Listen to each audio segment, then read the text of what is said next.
Well, hello and welcome to the Cattle Innovation Station podcast. This is Baxter Whitworth. How are you today, Paul? Fantastic, Baxter. How about yourself? I'm good. So, we're going to start off with a quick bio of each of ourselves. So, Paul, why don't you go right ahead? I'd love to. So, quick bio on myself. I am Paul Hayes the Fifth.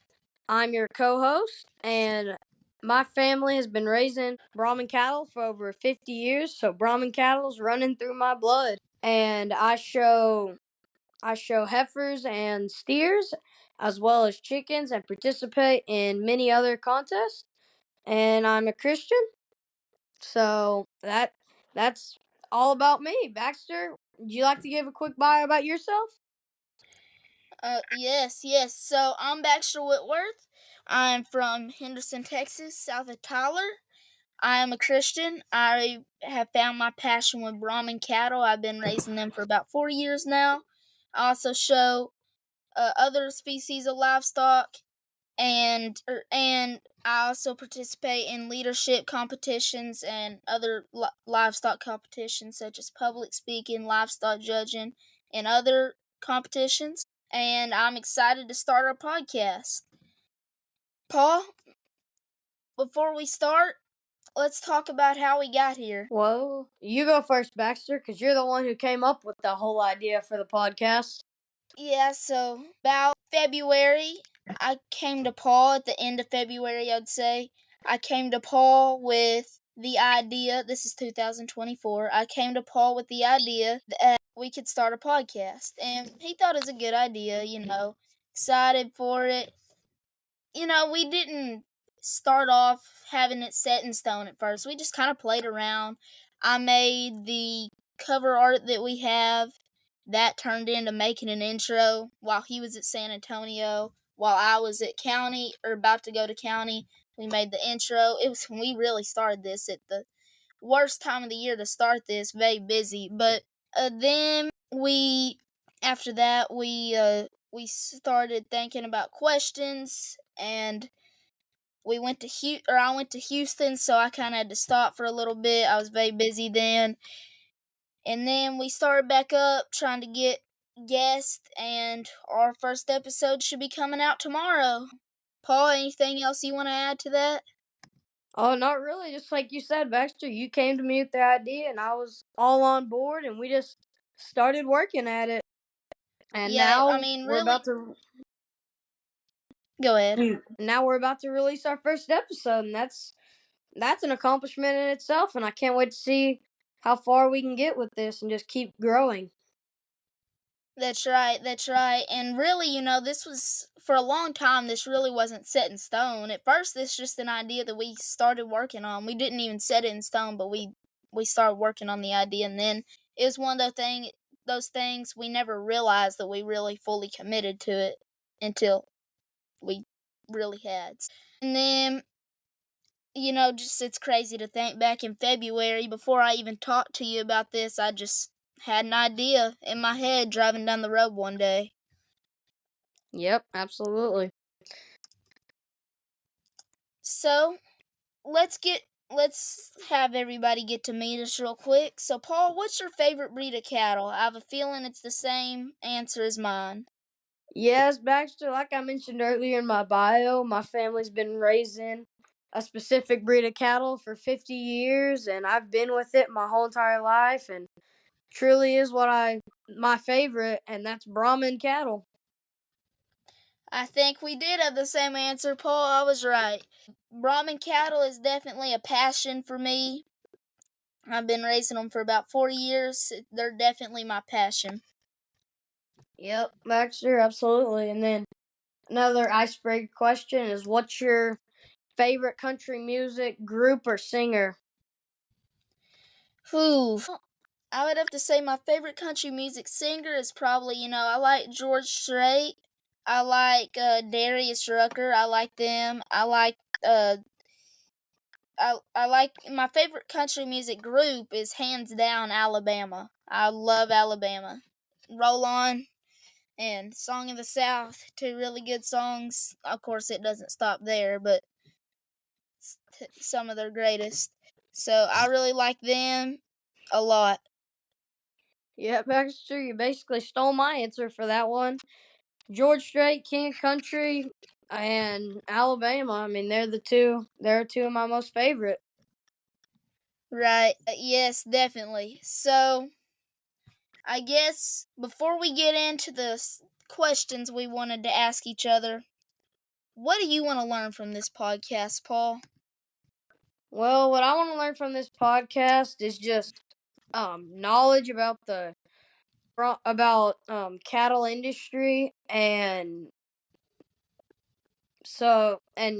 just knowledge to, because the reason of our podcast is to help innovate people's herds by interviewing people are their expertise in cattle.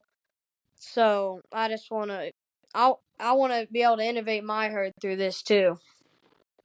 Yeah, I want to be able to innovate my herd, and our one sneak peek we'll give for our episode coming out tomorrow is that the title is Knowledge is Power. And I think that's a great title to start off our podcast, is because it's Cattle Innovation Station. So I want to innovate my herd, but we have to have the knowledge to innovate our herd. So I don't think there's not many more titles I can think of that would be better for our first episode. Absolutely, Baxter. All right, Paul. Well, let's see here. What is something positive you are seeing happen in the beef industry today, or right now? Well, something positive I'm seeing in the beef industry right now is just there's a lot of new technology coming out from a ton of researches that people are doing, and more cattle ranchers are starting to use this technology. So they're just using cattle ranchers using more technology, that there's a lot more available now. Right, Baxter, definitely. what about you? I think I agree with you on the technology that's available now. I think data is something that's very helpful for a cattle business. The more data you can collect, the better, whether it be on the business side, on the agriculture side of the beef industry, just of running your operation. I think data is something that we're doing a better job. I mean, obviously, we're not where we could be, but we're doing good of getting there. And also maximizing our production with the global population rise. I think that's something we're keeping up with. I mean, there's always room for improvement, but we are keeping up with the global demand of cattle, even though right now the United States is at a low since I forget what year, but we are at a low right now. But the people that have, I think we are doing a good job of meeting the demand. Yep, absolutely, Baxter. And then another question is, what do you think the future holds for the beef industry? Well, I think that really depends. Like I talked about with data and maximizing our production. We do have the growing population. We have to make sure that we're able to meet those demands. But at the same time, marketing the beef industry is something we have got to do. The beef industry is taking hits from people that don't understand why the beef industry is a good thing, saying some stuff that isn't true. They'll say things about the healthiness of our beef, which beef is a very important source of vitamins and protein and iron. I mean, beef's very important, so we also have to make sure that we keep marketing the beef industry. So where do you see the beef cattle industry going? I mean, couldn't have said the stuff you said better myself. Along with that, I feel like there's going to be even more stuff come out with genomic tests and using blood to be able to test cattle for even more stuff than we are able to right now.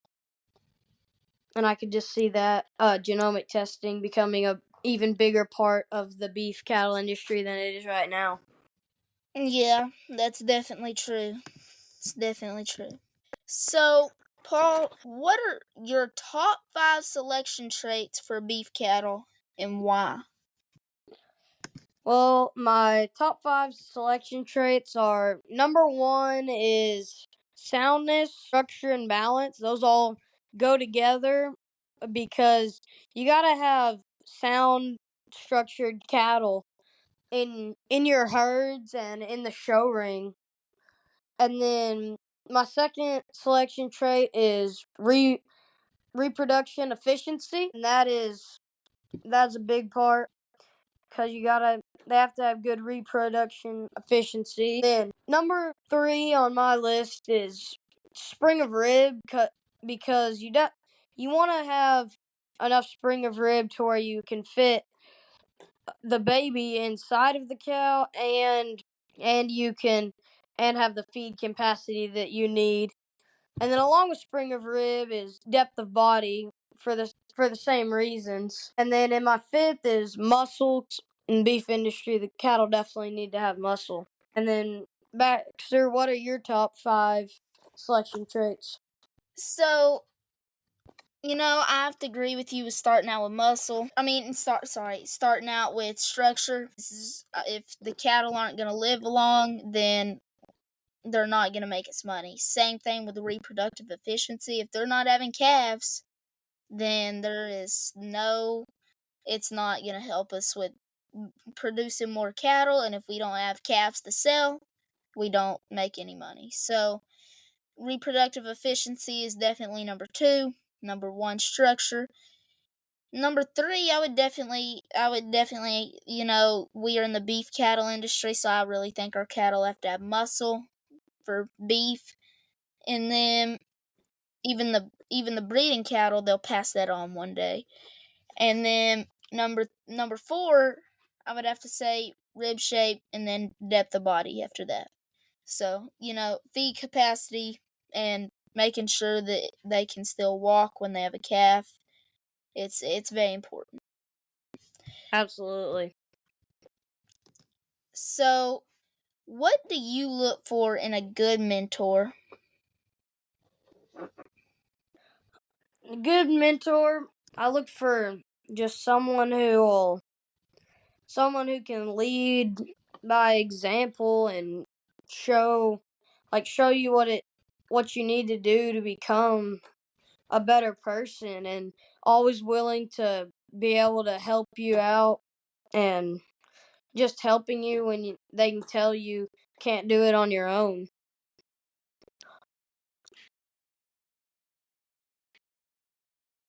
That's right, you can't do it on your own. So, I think first of all, if you look at a leader, or if you look at a mentor, they have to be a leader because they can't.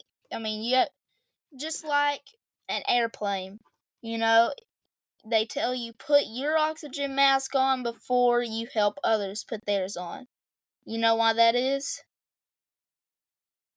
Not exactly why. Well, if we're losing oxygen and I'm trying to help you get oxygen and I don't have oxygen, I'm going to pass out before I can help you get yours on. So, you have to definitely make sure that you're before you teach someone something, you are not being a hypocrite yourself, but also in a leader, they have to be a mentor, they have to be respectful and have to instill a good work ethic into the people that they're mentoring. So I definitely think those are some good things to have in a good mentor. Well, Paul, let's transfer to our few hot take questions on the beef industry. Or not so much hot take, but just some get to know you questions. So what drew you to Brahman cattle? I know that your family has raised Brahman cattle, but say that you have not raised Brahman cattle your whole life. What drew you to Brahman cattle? Well, one thing I love Brahman cattle. I mean, I love the way they look and act most of the time. I Most of the mean, time. Key word there. yeah, I mean, there's always some. I mean, there's some pretty crazy Angus and Herefords as well, you know. And but just they're big humps and long ears. I love the way they look, but then they're definitely like climate ranching. Me living in Texas my whole life, they definitely suit the climate for where I live. I live Glen Rose, Texas, out next to Stephenville, Fort Worth. So when we hit that week of January where we get tons of snow and we're below freezing for 2 weeks long, I mean, they thrive in that. I mean, they're great in that environment. And then they're also great in the summer right now that we're in when it's busting 100 every day. So they just thrive well in the environment that I live in. Yes. Busting 100, that is definitely true. I just want to throw this out there as a disclaimer. I was going to say this earlier, I forgot to. This podcast is not just for Brahmin enthusiasts. This podcast is for cattle enthusiasts. Anyone that's interested in the cattle industry, this is for you. Yep.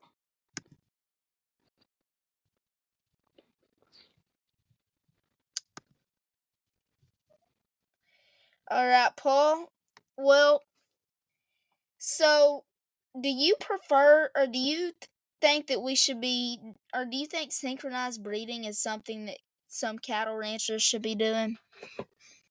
Well, it really depends on how you're breeding your cattle. So if you are natural breeding and you have a bull on all of your cattle, then I do not think synchronized breeding is recommended for you because there's really no point in it when you have a bull that's live coverage.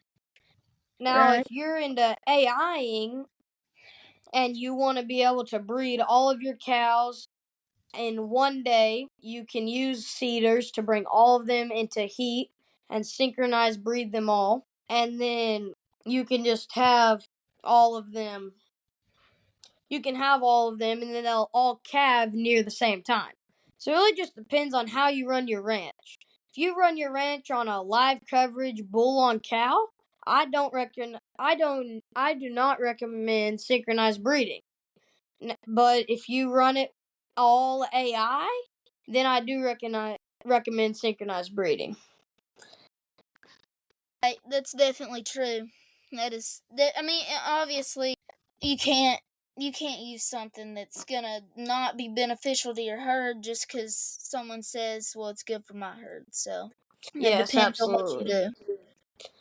Then Baxter, I have a couple questions for you. What is your opinion on IVF? Okay, so I really think that IVF is a good innovation from conventional ET. You know, conventional ET helped us maximize our production. IVF helped us not use as much semen or waste as much semen with uh with the process because you collect the oocytes and then you fertilize them. Where opposed to ET, you have to AI them then collect. But also with IVF, I think it's great that we are not, or with most people, some people still do, but I think it's great that not to use follicle stimulating hormones, the FSH. I think that's very good for the reproductive system that we don't use that. And I think that's also something beneficial about that. Absolutely, Baxter. And then another question I had for you is what is your opinion on genomic testing? Oh, thanks for asking this. So, I think that genomic testing, obviously, if you have a strictly commercial herd that most of the time, now some commercial herds I know still use it, but most of the time I know commercial herds, it's not going to be the best option for them. They don't need that data. A lot of times they trust that their seed stock producer that they buy from used it themselves. to help their cattle have lower birth weights, higher carcass weight, better marbling. But for the seed stock industry, I think that it's very important that we should be having the correct data because, you know, just because it's the wrong data doesn't mean it was intentionally wrong. Now sometimes it is, but just because it's not the correct data doesn't mean it was intentionally wrong. So I think getting down and seeing the genetics of the cattle is very important. Genomic testing without any data put in for it can be as accurate as up to having 35 calves with all the information being reported completely accurate. So I think, genomic testing is something that if you're in the seed stock industry, even if, personally, before I look at the genotype, I'm going to look at the phenotype. They got to have the structure, the reproduction efficiency, the muscle, the rib, the bone. But there does, once we get further down, I still want that information and that data. So I still think that's important. But it doesn't work for everybody. So it just depends on your herd. Yep. So, Paul, I had one last question for you with going along with the genomic theme, and that is, what are your opinion on parent verification? What is your opinion on parent verification? Well, Baxter, my opinion on parent verification is it can definitely be used to help with, say, you have multiple bulls running in one big group. You have all of your cattle. That can be used to figure out exactly which calf belongs to which sire. And Right. then say you have a bull that jumps a fence or breaks down a fence for some reason, and you don't know if he bred the cattle. You don't know if he bred the cattle on the side of the fence he just jumped to, or that can Right. definitely be used to help in those situations. And then in parent verification, I could see this being used in the future for shows like we do weights and measures and DNA tests. I could see them making it mandatory to do parent verification tests with blood samples. They are becoming to do that. I can't speak for every breed. I can't, but I know in the Brahmin breed, we are, I think by 2028, I believe, we're trying to get all our cattle genomically tested and parent verification tested. So you might want to do that so you don't go to register a calf, and be like, well, their parents weren't DNA tested, so what do you want me to do with that? So Yep. definitely want to get all your cattle DNA tested. And then, sorry, never mind. You have one more question, don't you? Yes, Baxter, I wanted to ask you one more question. And that is, do you think feed efficiency is important in a beef cattle herd? I do. I think it's very important. Depending on your industry, 60 to 70% of your input cost can be feed efficiency, depending on your industry. Now, right now, obviously, prices are going high, and and I'm talking about cattle for the low cattle in the United States since a very long time, but also, inflation, it's getting it's getting bigger, or the inflation. The more you can cut down on that feed, the more it's gonna help your profits. And one of the best ways to make money is to save money. So even if your profit, or even if the cost that you're getting, when the cost that you are putting in, your input cost is lower, that's gonna help your profits. Even if the cost or the input that you get from the cattle selling is the same, if you lower your input costs, it's still going to help you save money. Which also, with feed efficiency, it can also make you have more cattle, or cattle with more gain, which will sell for higher, which also helps you make money. And it also can help if you're breeding for residual average daily gain or residual feed intake, which the residual average daily gain is where you measure the amount of feed that, or the amount of gain an animal has, and equalize the amount of feed. Or RFI is the opposite, where you measure the amount of feed consumed to get to the particular gain. I definitely think feed efficiency is important. Yep. So I'm excited for what's to come. Our next episode our first episode should come out tomorrow, which, well, that's not tomorrow at the time we're recording this, but tomorrow at the time you're hearing this, most likely. But on June 1st. And then I'm excited. We're gonna try and not get a specific person from any breed for the first year or so on the podcast. We may have people that have a background in a breed, which tomorrow our guest will. But just a reminder, this is not specific to any breed, even though Paul and I are both Brahmin lovers. But so Yeah, I love all breeds. They're just my favorite. Right, exactly. We are all working for the same goal, to supply beef for the world. We're excited for what's to come, and we are definitely going to try and post or release an episode the first of every month. If the first of that month is a Sunday, we may release it on the second of the month. Or a holiday. Right, well, it kind of depends on the holiday. Okay, so thank you all for listening. Remember, this is Cattle Innovation Station, so this will be for all breeds of cattle. We are super excited. Paul, I know you're excited. Yes. Anything else you want to say? Keep innovating your herd.